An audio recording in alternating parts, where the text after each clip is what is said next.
하나님 감사합니다. 참 귀한 시간, 귀한 곳에서 귀한 분들, 또 하나님을 사모해서 또 이렇게 수요 예배로 하나님 앞에 무릎 꿇습니다. 주님 이들을 축복하시고 또 아버지 부족한 종 또 이렇게 하나님의 선교를 전할 때 주님께서 또 이렇게 미래를 열어주시고 또 주님께서 축복하여 주십시오. 감사합니다. 예수 그리스도 받들기 드렸습니다.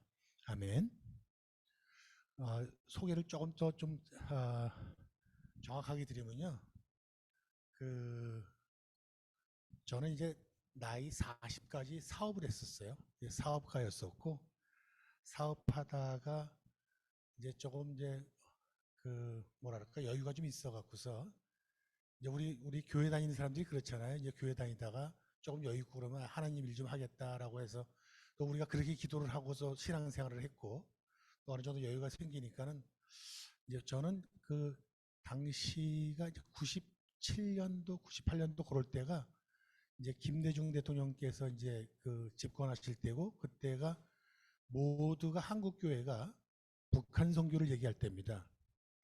그래서 그때 그러니까 90년도에는 우리가 이제 소련이 붕괴되면서 중앙아시아 쪽에 이런 러시아권 선교들이 많이 했었었는데 2000년도 근처에 들어오면서 이제 한국에서는 이제 북한 선교의 바람이 많이 불었습니다. 그래서 이제 북한 선교를 하자라는 이 교회에 여러 가지 바람이 있었을 때 그때 당시에 또 이제 비즈니스 애즈 미션이라는 뱀이라는 이 사업가들한테 상당히 열정적으로 이렇게 이제 선교적으로 접근할 수 있는 그런 부분들이 있어 갖고서 저는 이제 북한 선교를 시작했어요. 그래서 한민족 복지재단이라는 이제 친구들끼리 어울려서 한민족 복지재단이라는 단체를 하나 만들어서 이제 북한 선교를 해오다가 저희가 이제 북한하고 남한이 한번 합동 예배를 한번 같이 드리자 해서 저희들이 이제 북한을 방문했었던 것이 있었고 그 과정 중에서 조금 시시비비가 있었고 또 다녀와서 저희가 이제 기도를 출입 금지를 받아갖고 기도를 하게 됐는데 기도를 하면서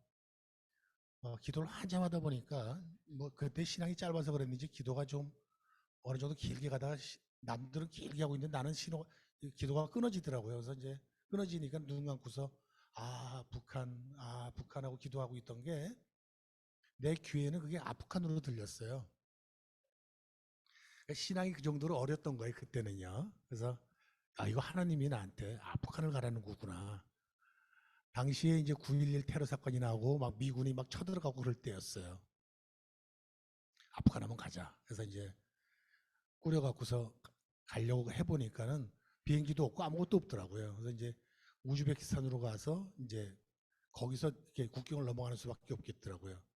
그래서 이제 어떻게 물어서 이제 저희가 이제 그 한민족 복지단 단체가 유엔에 등록이 돼 있어갖고 이제 거기다 이제 등록을 해서 아프가니스탄을 들어가도록 유엔의 협조를 받아갖고서 유엔 패스를 받아서 이제 걸어서 이제 들어간 게 한 일주일 걸려서 이제 들어갔습니다. 그렇게 들어갔다가 보니까는 선교가 상당히 참 어려운 곳이고 참 그런데 어떻게 하면 또 이제 이왕 내가 그래도 사업가인데 왔으니까 좀 뭔가 좀 보여줘야 되겠는데 뭘 좀 어떻게 할까 하다가 우연히 당시에 이제 아프가니스탄이 과도 정부일 때 직원 모집을 하더라고요. 공무원 모집을 하더라고요. 그런데 이제 외교부에서는 외국인도 가능하다라고 메모가 돼 있더라고요. 그래서 제가 외교부에다가 이력서를 냈어요.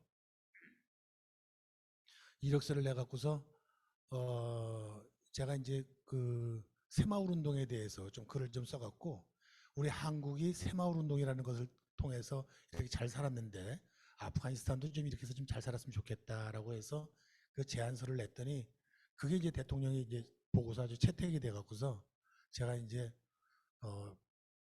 아프가니스탄 외교관이 됐습니다. 되갖고 이제 그래서 한국으로 나왔어요. 여기까지는 참 멋있는데 사실은 속셈이 뭐가 있었냐면은 너무 힘들었어요. 아프가니스탄이 너무 힘들어갖고 나오기에는 조금 이제 우리 속된 말로 좀 쪽팔리고 좀 멋있게 좀 나오려고 딱 외교관이 되었고서 이제 한국을 나왔습니다. 그래서 이제 그 한남동에다가 대사관을 차려놓고 상무관이네 하고서 이제 앉아갖고서 이제 선교사가 거기서 이제 폼 잡고 좀 있었습니다. 그게 이제 2년이 돼서 이제 아프가니스탄을 다니고 한 게 그게 이제 한 12년 이렇게 다녔어요. 다니다가 사실은 이제 이 저는 2013년도에 나왔습니다. 나오긴 일찍 나왔어요. 2013년도에 나와갖고 나오면서 저는 사실은 이 선교를 나는 그만두겠다. 선교사로서는 내가 자질이 안 되고 한 명도 제가 복음을 못 전했어요. 한 명도 11년을 있었는데 11년 동안 한 명도 복음을 못 전했어요. 도무지 복음을 전할 수 없는 곳이에요. 그래서 포기했어요. 포기하면서 하나님, 저는 이제 그만 선교하겠습니다. 저는 선교사가 아닙니다. 어떻게 11년 동안 한 명을 선교를 못 합니까? 그러고서 나와서 한 1년, 1, 2년 헤맸어요.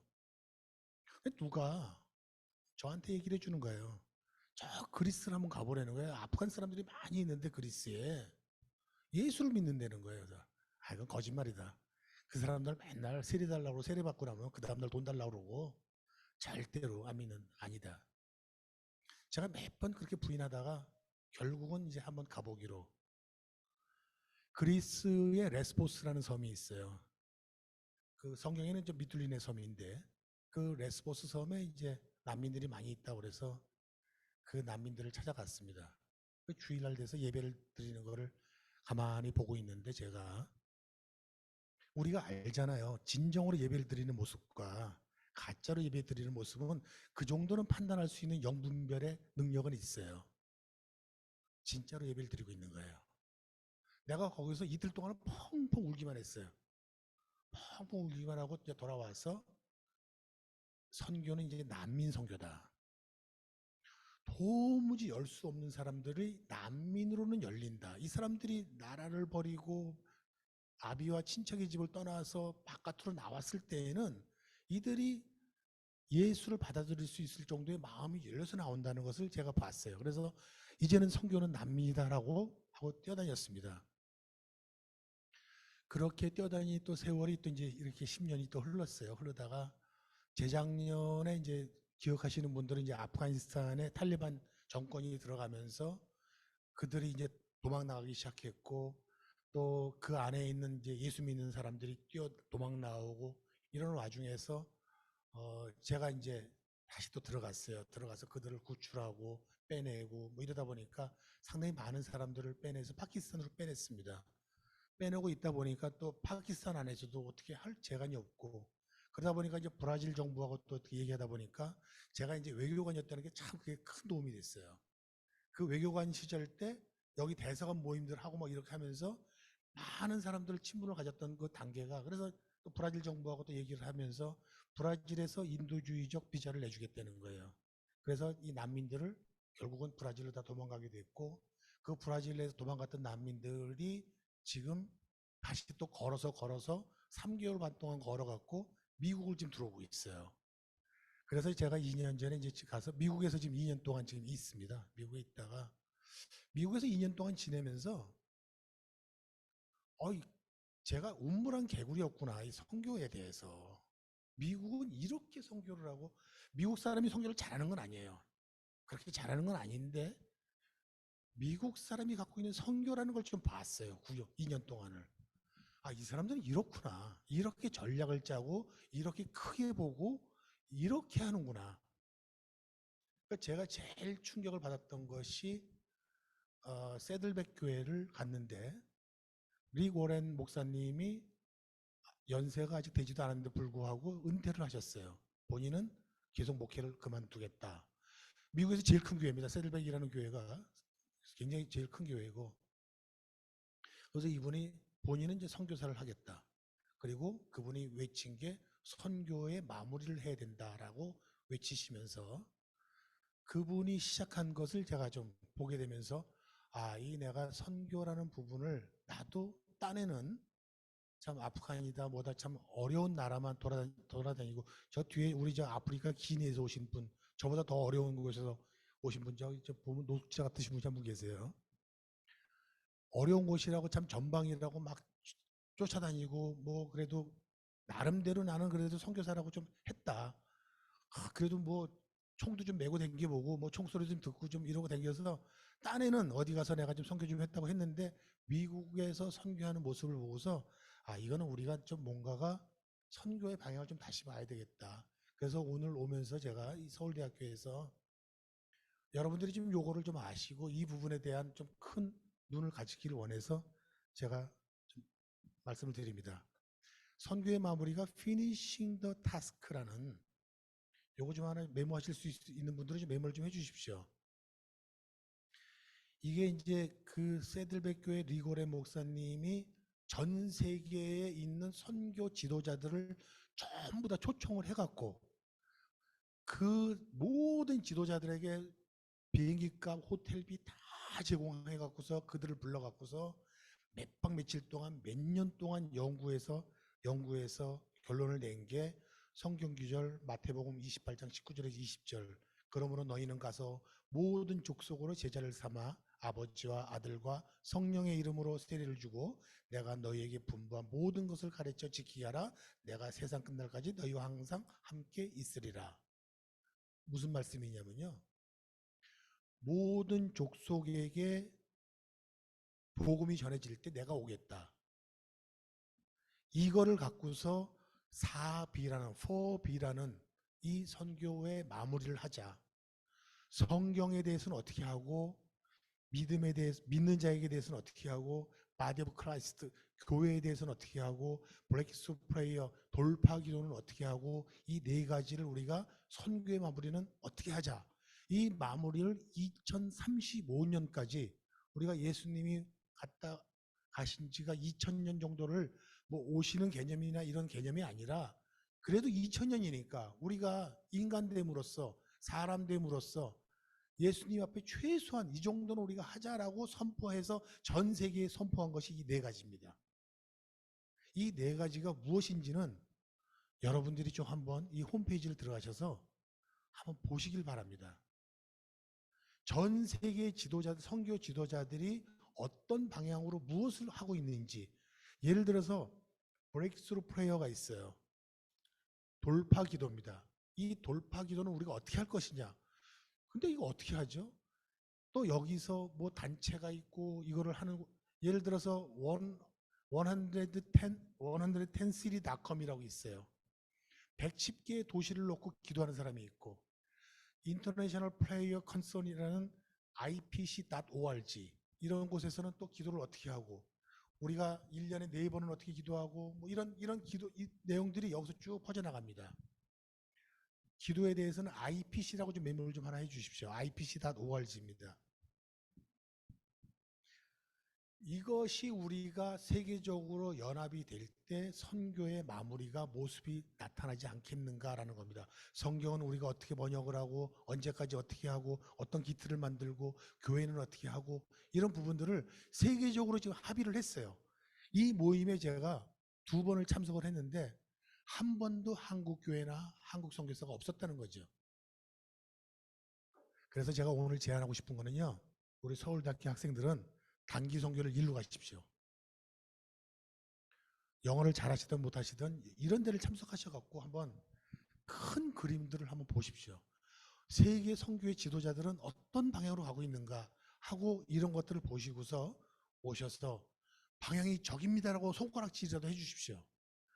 선교의 방향은 저깁니다라고 해주셔야 되지 우리가 각 교회마다 각 단체마다 각자의 주장과 각자의 본론으로 우리가 선교의 방향을 제시를 할 때는 우리의 선교는 40년 전, 30년 전 했을 때 우리 기니의 우리 앙드레 선교사님 한 35년 되셨나요? 35년 전 선교나 지금의 선교나 우리가 무엇이 변한 게 있고 무엇을 해낸 게 있고 무엇으로 가고 있는지에 대한 이 방향성입니다. 그래서 이 방향성은 제가 더 이상 긴 설명 안 하고 넘어가겠습니다.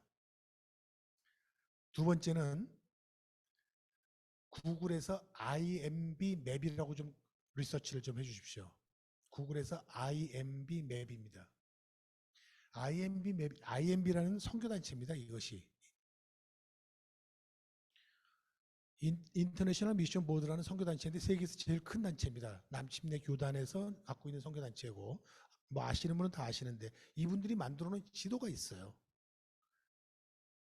우리가 몇 종족이 아직까지 복음화가 안 돼 있는지 몇 종족을 우리가 복음화를 시켰는지 최소한 우리가 이거는 몇 개의 종족이 이 지구상에 있는지, 어떤 종족이 있는지, 한국에는 몇 개의 종족이 있는지, 요거는 봐주시기 바랍니다. 그 다음에 이 종족에게 보고마가 됐다라고 규정을 할 때 어떤 것이 우리가 규정인지,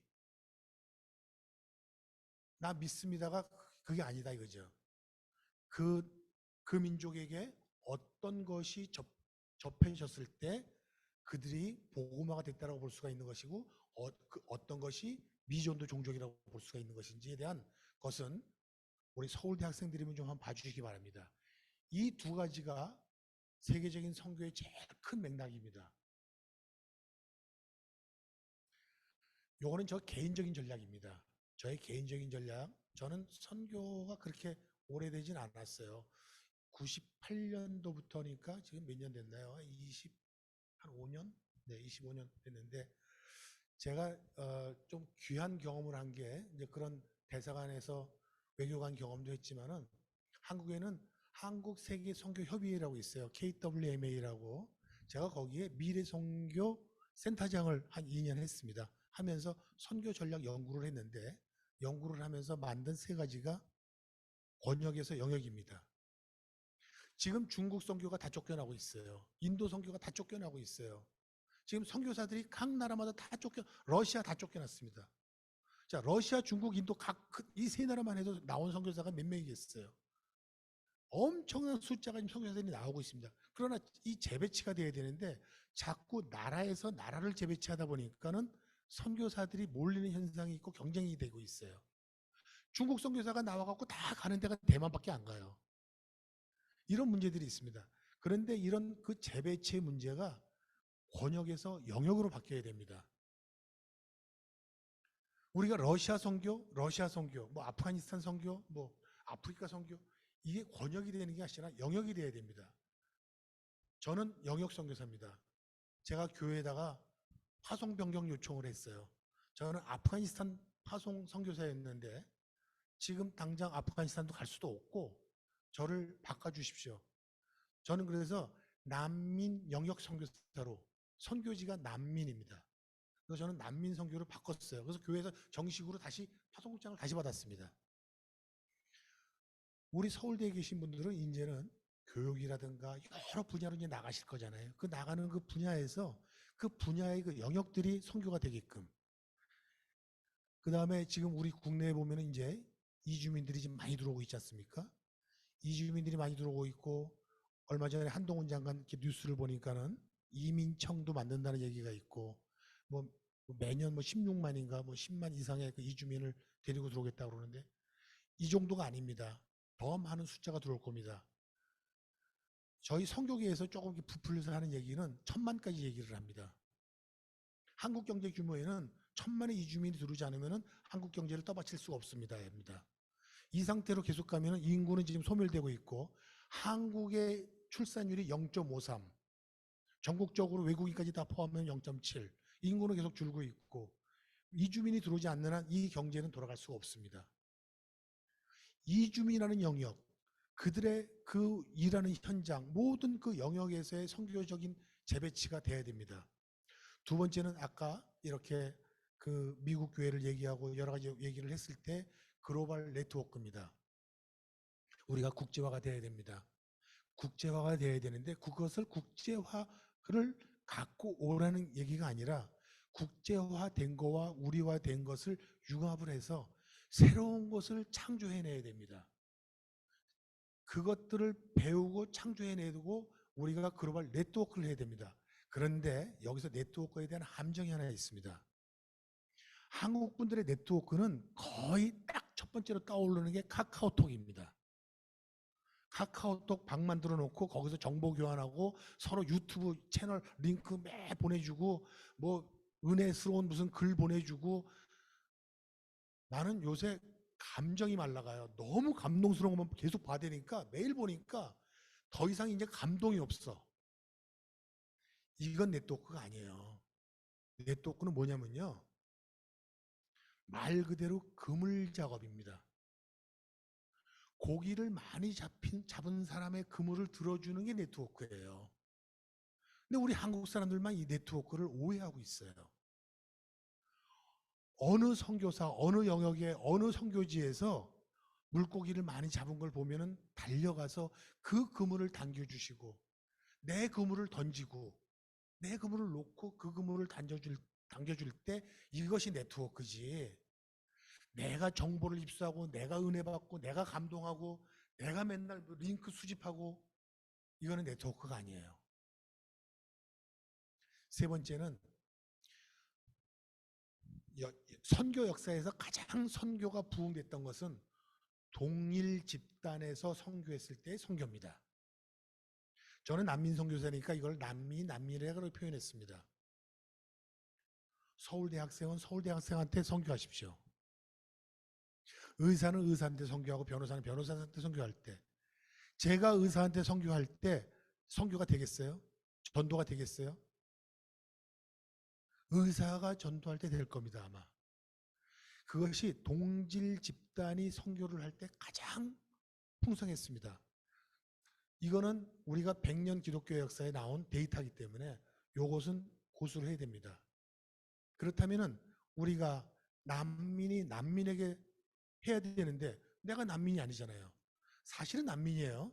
뭐 아브라함도 난민이었고 모세도 난민이었고 예수님도 난민이셨어요. 뭐 따진다면 나도 난민이에요. 그러나 정확하게 제가 난민이라고 표현할 수는 없죠. 난민이 난민에게 어떻게 선교를 할 것이냐라는 거죠. 그 난민이 선교할 수 있도록 그 사람이 그거를 서포트하고 그를 제자 삼았을 때 우리가 그를 제자 삼아서 그가 난민이 난민한테 선교할 수 있도록 하는 거, 이것이 성경적 가르침이라고 생각합니다. 내가 난민한테 선교하고 난민한테 선교하고 난민한테 선교 다 내 제자를 만들면은 이거는 내 제자지 예수님의 제자가 아니죠. 그래서 난민 한두 명, 한 명이면 족합니다. 한 명이 난민에게 선교할 수 있도록 그렇게 선교가 난민이 난민에게 바뀌었으면 하는 바람입니다. 난민에게 깃발이 있습니다. 난민에게 국기가 있어요. 2015년 리오 올림픽에서 이 깃발을 갖고 들어갔어요. 이 깃발은 구명보트를 펴서 안 넘어가는군요. 이게 같이 넘어가는군요. 네네네. 제가 오해했습니다. 그래서 이제 이 난민이 이런 깃발이 있고요. 그러시군요.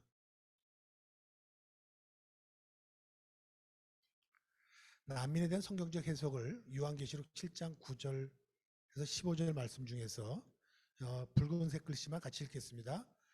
각 나라와 족속과 백성과 방언에서 아무도 능히 셀 수 없는 큰 무리가 나와 흰 옷을 입고 손에 종려가지를 들고 보좌 앞에 어린 양 앞에 서서 이 흰 옷 입은 자들이 누구며 또 어디서 왔느냐?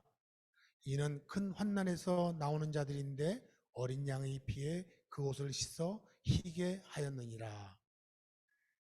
환난 속에 나오는 자들이 하나님 성전에서 하나님의 성전을 찬양한다. 성교 완성에 대한 그 성경적 해석에 대한 저희들이 난민이 갖고 있는 이 해석입니다. 이 난민에 대해서 법률적 정의는 1951년에 난민법이 제정되면서 이것이 이제 2차 대전 끝나고 나서 2차 대전에 나오는 난민들 때문에 만들어진 법입니다.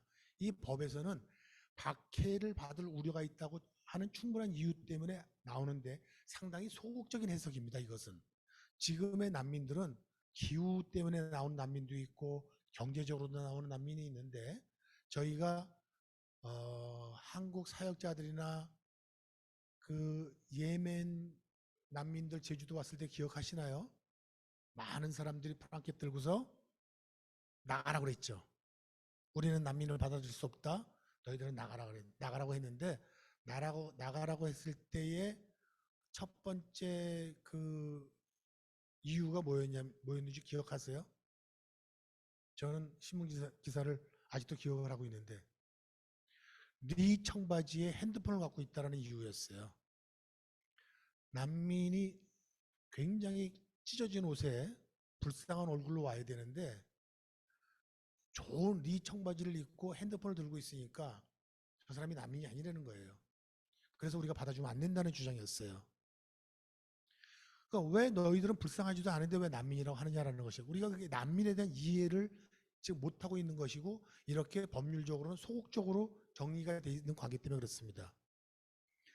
2010년도에 아랍의 봄이라고 기억하시죠? 2010년도에 아랍의 봄을 틈타서 이때부터 난민이 증가하기 시작했습니다.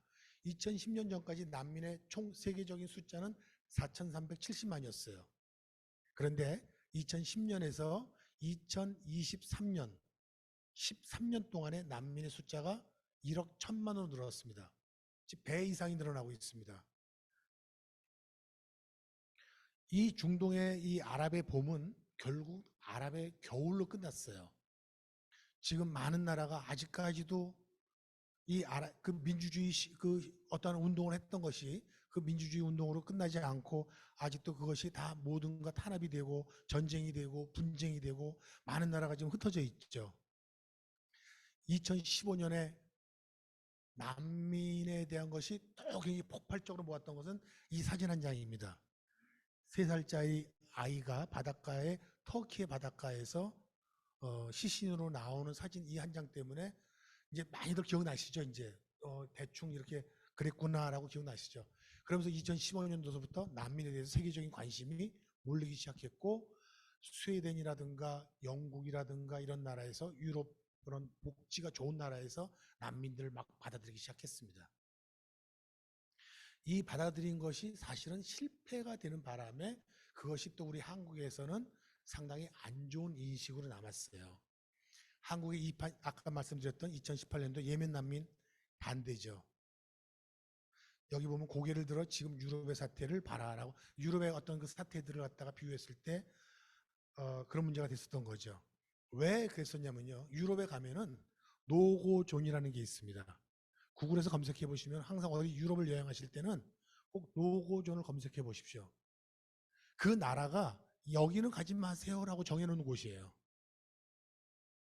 스웨덴 올해 스웨덴이 뭘 하나 불명예스러운 걸 1등을 하나 했어요. 뭐를 했냐면요. 총기 사건 1위 국가가 됐습니다. 스웨덴이. 난민을 받아들이고서 이 나라가 2015년도에 난민을 받아들이고 2013년 지금 한 7, 8년 만에 총기 사건 세계 1위 국가가 됐어요. 이게 무슨 문제가 있을까요? 왜 지금 프랑스 파리에 노고존이 있어갖고 지금 아나운서 앵커가 지금 여기를 얘기하고 있을까요? 왜 런던에 이곳은 가지 말라고 이런 지도를 만들어 놨을까요? 난민이 들어오고 이주민이 들어왔을 때 개토가 됐습니다. 무슨 뜻이냐면요. 옆에 우리 난민이 하나 왔어요. 무슬림이 하나 왔어요.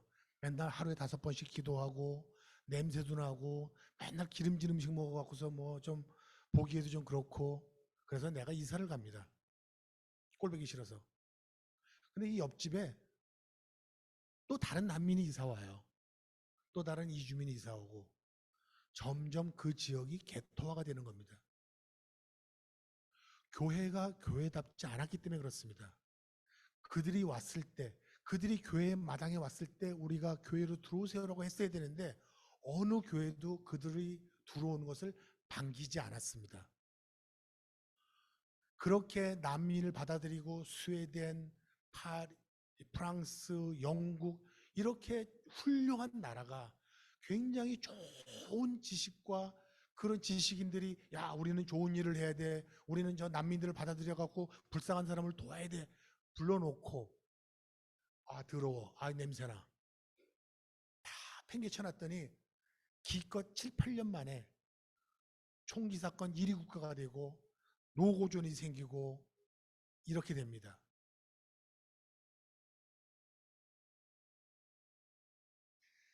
심지어는 이 사진에 보시면은 여기는 샤리아 컨트롤 존이라고 해갖고서 자기들은 이슬람의 샤리아 법을 하면 따를 테니까 영국 경찰은 들어오지 말라는 표시입니다.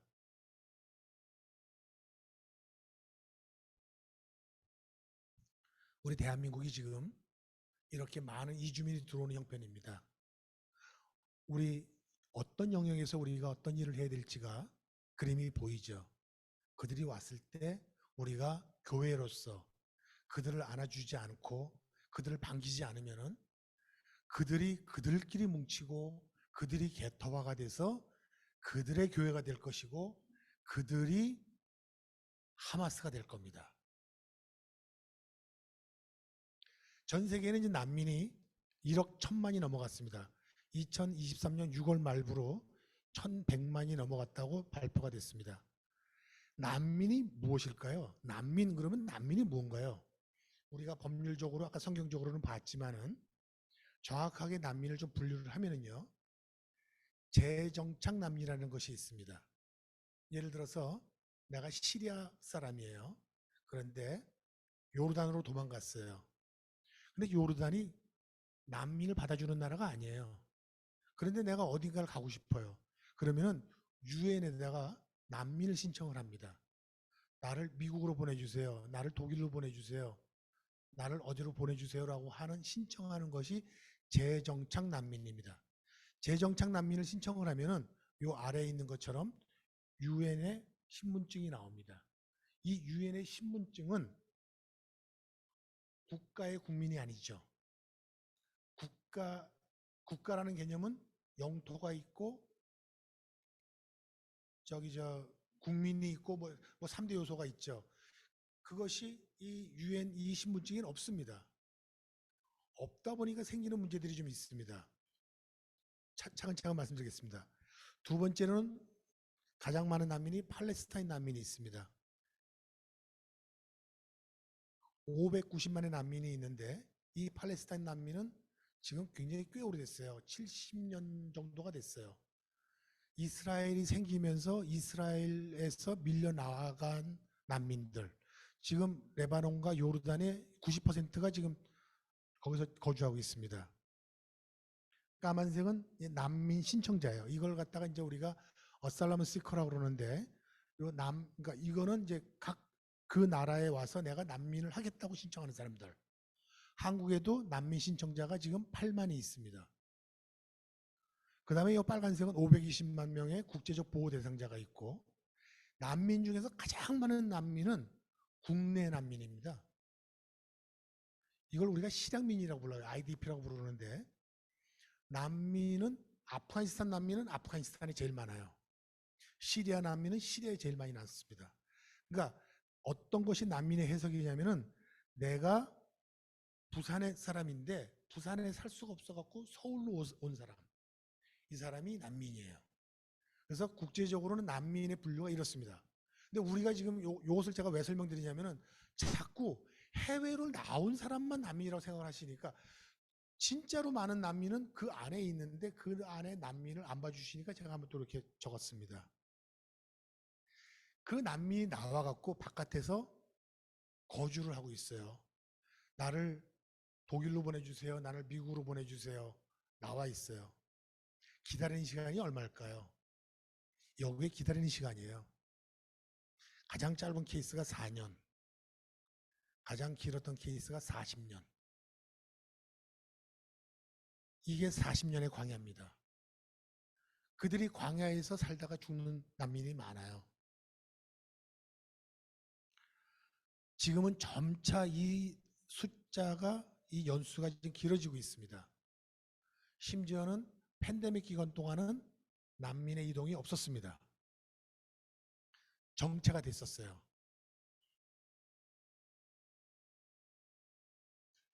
저하고 뭐가 밸런스가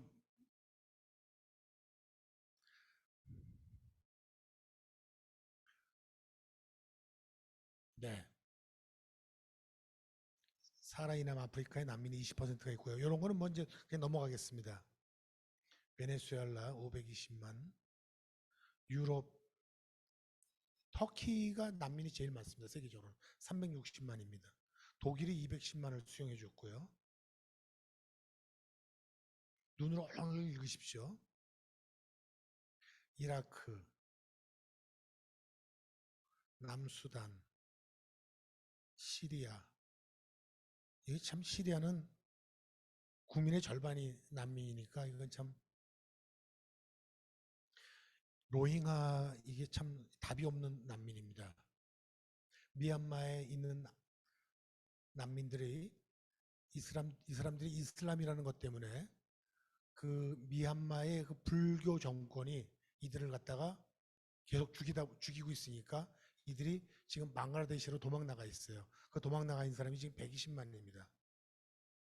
우리 사역자들이 지금 몇 명 갔다 왔는데 도무지 사역을 할 수가 없다고 자기도 못 버티겠대요. 세계에서 제일 더운 나라가 방글라데시아로 선정됐더라고요. 사우디 뭐 이런 이라크에서 다 버티던 사역자들도 방글라데시아 가서는 못 버티겠다고. 우크라이나 잘 아시죠? 예멘 그렇습니다. 파키스탄 얘기 조금 할게요.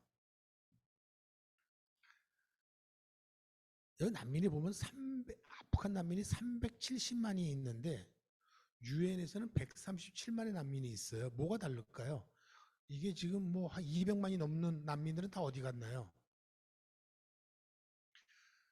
이런 난민이 있어요. 자기가 난민인지 모르는 난민이 있어요. 이상하죠?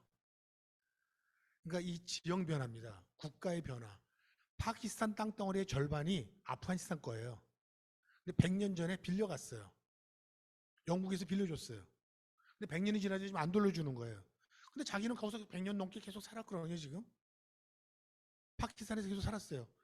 자기는 아프간 사람이야. 그러니까 자기가 난민인지도 모르고 100년 동안 사는 사람들이 있어요, 이렇게요. 이란. 지금 그 우리 선교의 가장 꽃이 이란입니다. 복음을 전했을 때 복음을 받아들이는 퍼센테이지가 그 IMB에서 조사해서 나왔는데 조사가 몇 프로일까요? 한번 맞춰보십시오. 복음을 전했는데 복음을 받아들이는 프로테이지 10%? 20%? 90%가 나왔어요. 이게 말이 돼요? 이란 아시잖아요. 어떤 나라인지. 어떤 강성 무슬림인지 아시잖아요. 근데 복음을 전했더니 90%가 나왔어요. 이란에서 나오는 난민들은 문화적으로 신발을 털고 나오는 문화가 있답니다.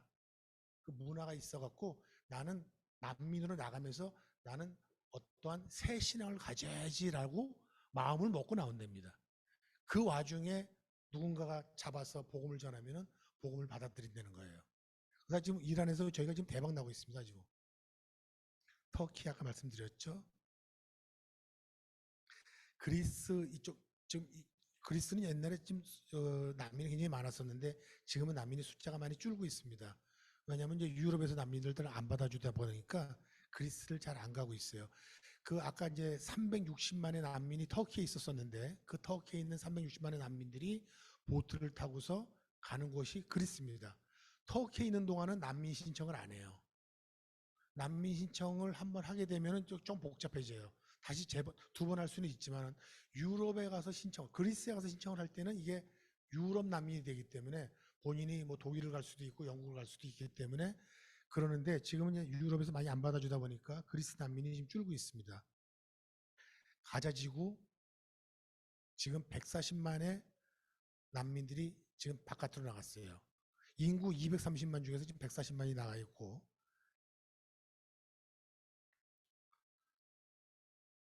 여기서 좀 북한 얘기를 좀 하고 싶습니다. 북한이 남일까요? 탈북자일까요?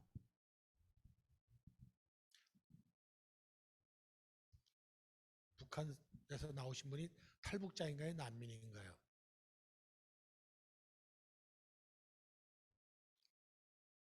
우리가 언어에 빠져갖고 그들을 잘 못 보는 거죠. 중국과 러시아가 시킨 언어입니다. 그래서 한국은 그걸 받아쓰기 위해서 그들을 탈북자라고 부르고 탈북자 보호법이라고 만들어서 그 법 안에서 탈북자들을 보호하고 있죠. 그러나 그들은 정확하게 세계적으로 난민법에 의해서 난민이죠. 만일에 탈북자가 우리가 난민으로 불렀을 때 어떤 일이 벌어질까요? 북한 정권은 붕괴됩니다. 왜? 난민은 무조건 받아주게 돼 있어요, 법으로. 나도 난민 신청할 수 있어요. 어느 나라 가서 내가 난민이라고 그러면 난민 받아줘야 돼요. 이유 불문입니다. 이게 난민법입니다. 이 사람이 난민인지 아닌지는 나중에 심사하는 것이고 무조건 일단은 난민을 받아주는 게 난민법입니다. 그러면 내가 중국이 난민법 국제법에 가입된 국가입니다. 러시아도 난민법에 국제법에 가입된 국가입니다. 북한 사람이 러시아를 가든 중국에 가든 나는 난민으로 가겠습니다. 아까 재정착 난민이라고 있었죠. 나 미국으로 보내주세요. 나 한국으로 보내주세요. 어디로 보내주세요. 하면은 다 받아줘야 돼요. 그런데 이걸 안 받아주다 보니까 지금 탈북자가 돼갖고 탈북자는 범죄자라는 뜻입니다. 도망 나온 사람이거든요. 범죄자이기 때문에 중국에서는 자신만만하게 잡아서 이들을 다시 북한으로 송환을 시키는 거죠. 인권적인 문제뿐만이 아닙니다. 이것이 우리가 어떤 프레임 안에서 언어 안에서 우리가 갇혀갖고서 우리가 생각을 못하는 거죠. 그냥 탈북자, 오케이 탈북자. 뭐 우리나라에서 돈 줬고 뭐 오면은 뭐 잘 살게끔 뭐 저 탈북했으니까 교육도 시켜주고 직업도 주고 우리가 했잖아. 이렇게 우리가 해석하고 있어요. 서울대 학생만은 난민으로 생각하시 바랍니다. UNHCR에서 나오는 앱이 있어요. 이 앱들 한번 좀 하나 까셔서 보시면은 우리 주변에 어떤 난민들이 있는지 항상 볼 수가 있습니다.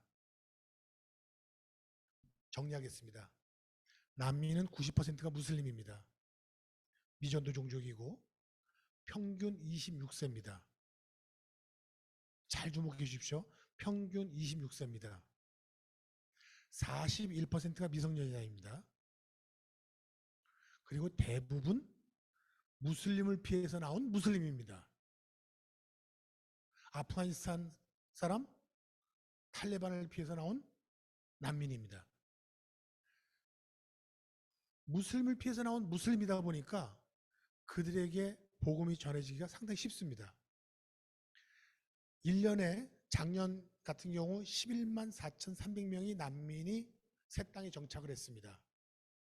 그러면 1억 1천만 명만 잡아도 아마 1,000년이 더 걸릴 것입니다. 그들은 지금 이 시간에도 광야에 있습니다. 그래서 저희가 교회를 오라라고 복음을 전했어요. 그런데 못 오더라고요. 당장에 교통편도 없고 걸어오기가 멀고 여러 가지 사정이 있더라고요. 그래서 저희들이 교회가 찾아가자 하고 시작한 프로젝트가 처치 온 더 로드입니다. 찾아가는 교회. 그렇게 해서 시작했어요. 우리가 유럽에서 이렇게 자동차를 갖고서 모든 난민 이런 캠프를 찾아다니면서 교회를 하기 시작했습니다.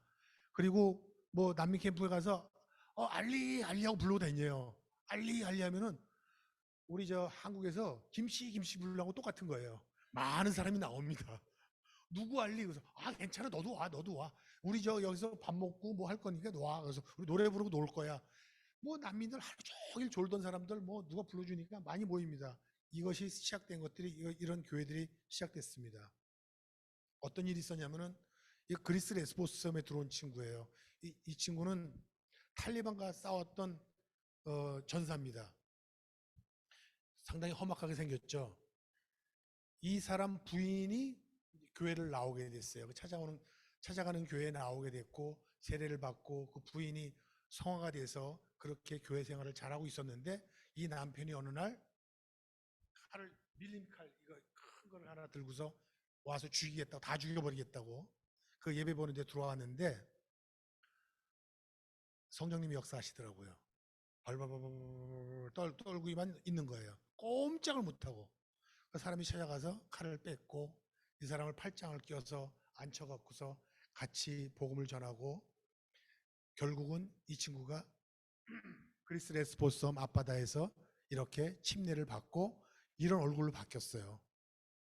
이 얼굴로 바뀌어갖고서 이 부인이 얼마나 좋아하냐면은 자기가 매일 맞았는데 멍이 없어진 적이 없었었는데 이렇게 남편이 나한테 잘해줘가고 고맙다고 상당히 이 여성분이 상당히 여기서 전도자 역할을 많이 하고 있습니다.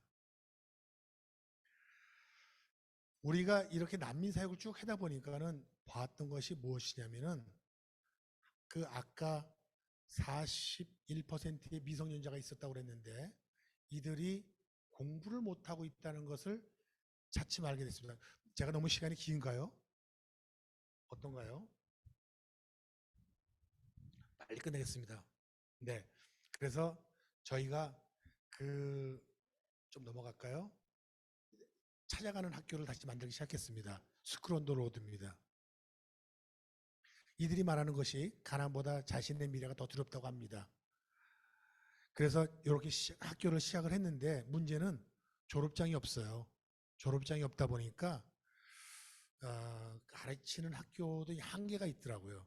아무리 공부를 한들 졸업장이 없는 학교는 단인들 또 어떤 졸업장이 있는 학교를 가고 싶어도 예를 들어서 시리아 난민이 터키에 살면서 터키 학교를 가봐야 터키 언어를 하기 때문에 뭐 학교를 간들 소용없는 거고 그러니까 이 한 52%의 학생들이 학교는 다니지만은 캠프 안에서 그 난민들끼리 급조해서 만든 학교 그 정도 수준이다 보니까는 그리고 우리 뭐 선교사들이 가서 조금 이렇게 만들어서 하는 이런 학교 수준이다 보니까 좀 그런 문제가 있어서 했습니다. 그래서 저희가 이제 스쿨 온 더 로드 프로젝트로 그람 인터랙티브라는 스쿨을 만들어서 이 학교에서 졸업장을 주는 지금 사역을 시작했고요. 요거 하나만 하고 끝내겠습니다. 제가 LMS라는 걸 발견했어요. 여기 계신 분들은 다 알죠, 이거 LMS. 다 아세요? 나는 몰랐어요, 이걸요. 이렇게 공부한 세대가 아니라서 러닝 매니지먼트 시스템이라고 그러더라고요. 이 안에 배울 수 있는 컨텐츠가 다 들어있고 내가 공부한 걸 갖다가 게다가 업로드 시키면은 그걸 갖다가 전부 다 학점을 관리해주고 뭐 이렇게 해서 이 학생을 공부할 수 있게끔 해주고 졸업시키더라고요. 제가 이 LMS를 갖고서 이 세 가지의 권역에서 영역으로 글로벌 네트워크 난민이 난민에게를 적용을 해봤더니 이 안이 영역이 되고 이 안이 네트워크가 되고 이 안이 글로벌이 되고 이 안에서 난민이 난민을 가르치는 학교를 할 수가 있게 됐습니다. 그래서 지금 세상에는 많은 콘텐츠가 있어요. 너무너무 좋은 콘텐츠가 많아요. 99%가 다 영어로 되어 있죠. 그 영어로 되어 있는 콘텐츠는 난민들한테는 그림의 떡이에요. 뭐 아까 얘기했죠. 평균 26세의 난민이 평균 학벌이 초등학교입니다. 초등학교를 다니다가 다 그만둔 난민들이 영어로 되어 있는 아무리 좋은 콘텐츠를 갖고 있어도 그들에게 무엇이 그것이 되겠습니까? 저희가 이제 그램 스쿨을 좀 시범적으로 인도네시아와 레바논에서 시험 운전을 하고 있는데요. 오늘 제가 좀 말씀드리고 싶은 거는 정리를 하자 그런다면은 심형래라고 혹시 아세요? 심형래 코미디언? 그분이 뭐 나중에 결과적으로는 사업적으로는 좀 안 좋았다고 하지만은 처음에 그분이 고질라라는 영화를 만들었어요. 제가 그 영화를 보고서 제 소감이 야 이걸 영화라고 만들었어?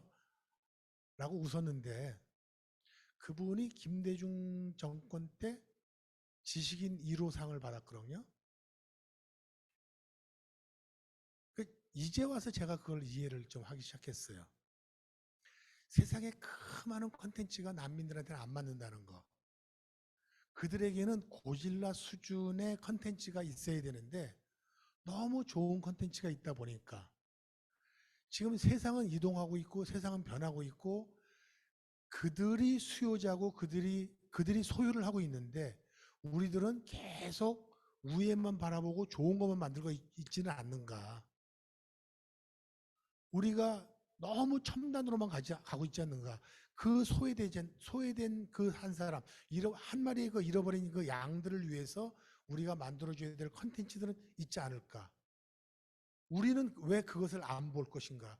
왜 자꾸 우리는 위에만 쳐다보고 좋은 것만 만들려고 천년을 만들 것이냐라는 것이죠. 그래서 이렇게 공부하시는 분들께서 좀 그런 낮은 컨텐츠도 좀 만들어 주시고 노하우보다는 노웨어를 가르쳐 주시고 또 네, 넘어가겠습니다. 요거 하나만 잠깐 보고 빠지나요? 소리가 네.